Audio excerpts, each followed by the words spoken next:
For more than 2 years, the primary theme that we've seen in the stock market has been a small selection of large cap technology names leveraged to AI and semiconductors driving the stock market forward.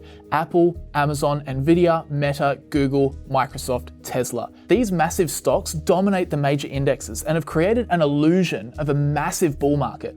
Looking to the S&P 500, which is the market index containing America's 500 largest companies, we've seen this basket of stocks rise a staggering 50% since September of 2022.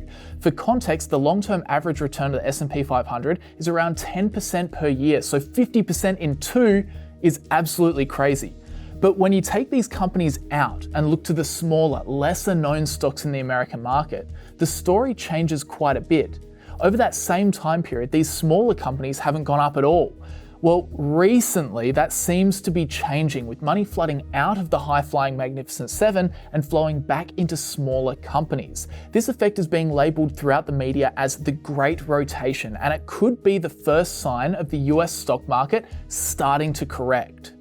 It's a rotation. The long-awaited rotation story. It's the worst since December of 2022.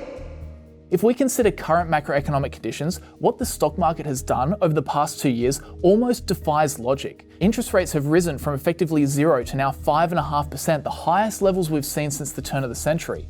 But this broadly isn't good for stocks. It puts the clamps on businesses, making borrowing and thus expansion more challenging. And it puts the clamps on the consumer's ability to spend, which in turn puts stress on business profits. The higher rates go, the more businesses are likely to underperform, disappointing shareholders and leading to stock price declines.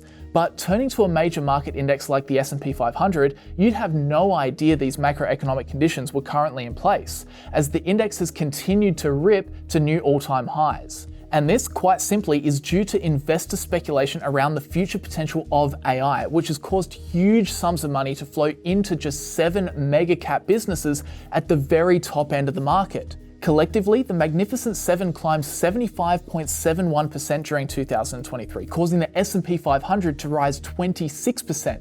But once you take out those 7 tech businesses, the numbers tell a very different story, with the index only rising 8% across that same time period. It's no secret that thanks to these huge inflows into the Mag 7 stocks, the S&P 500 is becoming more concentrated than it has ever been, with these 7 businesses now accounting for almost exactly 1/3 of the index. Well, that wasn't until recently, when huge sums of money started flowing out of these companies. In fact, just on Wednesday last week, the Nasdaq and the S&P 500 experienced their worst day since 2022, with the S&P 500 falling 2.31%, while the tech-heavy Nasdaq slid 3.64%. And you guessed it, it was all because of the Magnificent Seven stocks getting crunched. Shares of Google's parent company Alphabet fell 5% for their biggest one-day drop since January 31st. Tesla shares declined 12.3%, their worst day since 2020. Nvidia lost 6.8% for the day, and Meta stumbled 5.6%. Even Microsoft lost 3.6%. So money was flowing out of these stocks and flowing out fast. But why was this happening? Well, it's no secret that the reason these companies are flying so high is because investors are expecting a lot of future growth on the back of their investments in AI. These 7 businesses, Apple, Amazon, Meta, Microsoft, Nvidia, Tesla, and Google, are seen by most investors as the businesses in the best position to invest heavily in AI technology and reap the long-term benefits. And with so much bullishness around the potential of AI and what it could do for businesses, money has flowed into these 7 stocks in such vast quantities that now they need to do everything right to justify their lofty valuations. The problem is, last week, we started to see some earnings reports coming in showing exactly how these companies performed in the second quarter of 2024, and investors weren't too happy. For example, despite Google beating estimates for revenue and net income, investors weren't impressed by the business's YouTube revenue, which came in below expectations. And then there was Tesla that reported weaker than expected results, including a 7% year-over-year decline in automotive revenues.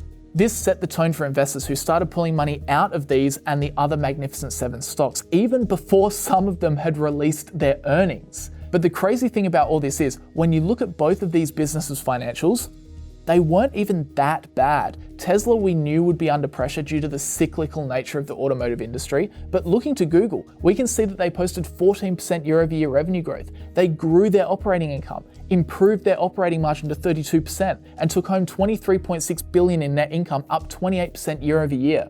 This just shows you how overbought these stocks really were. Investors had bid the prices of these companies up so high that everything needed to eventuate absolutely perfectly, and anything that wasn't perfect would lead to a drop in stock prices. In fact, just 2 of these companies posting their earnings even triggered a wave of selling into the other Magnificent 7 stocks that hadn't even reported their earnings yet.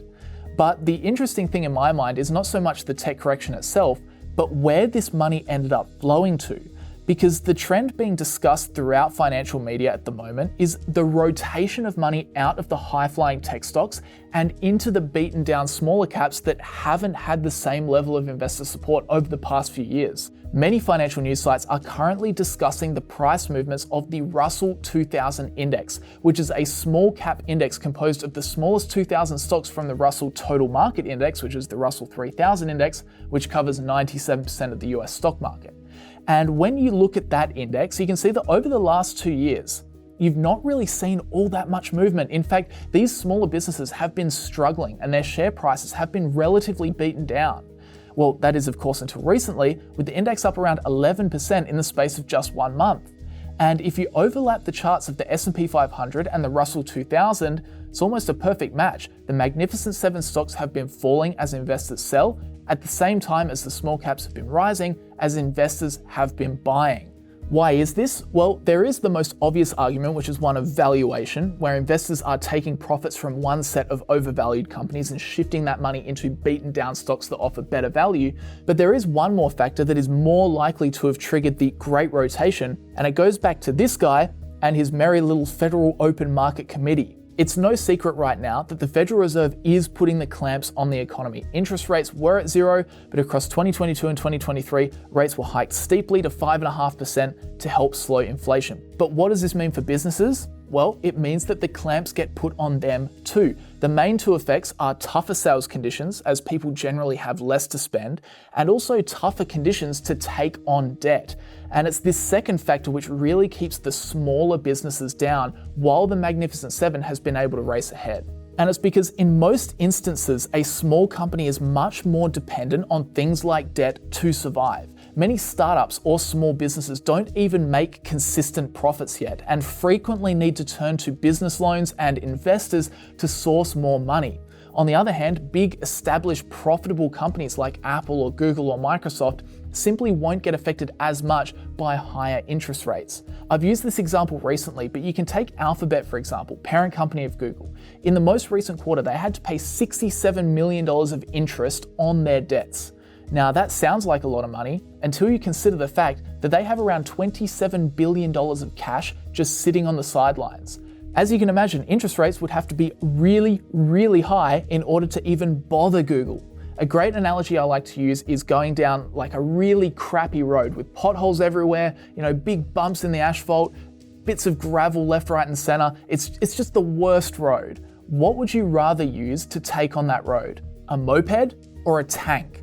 At the end of the day, the small companies, the mopeds, are much more affected by what happens in the macroeconomic landscape, whereas the big companies can really ride over the bumps a lot more easily. So how does that analogy translate into the small caps rising suddenly? Well, over the past month, we've seen really positive inflation metrics coming out of the Bureau of Labor Statistics, which is exactly what the Federal Reserve needs to see to start considering lowering interest rates. If interest rates do get lowered, business conditions get easier, meaning the road gets smoother for our moped, meaning a higher likelihood of the smaller companies performing well.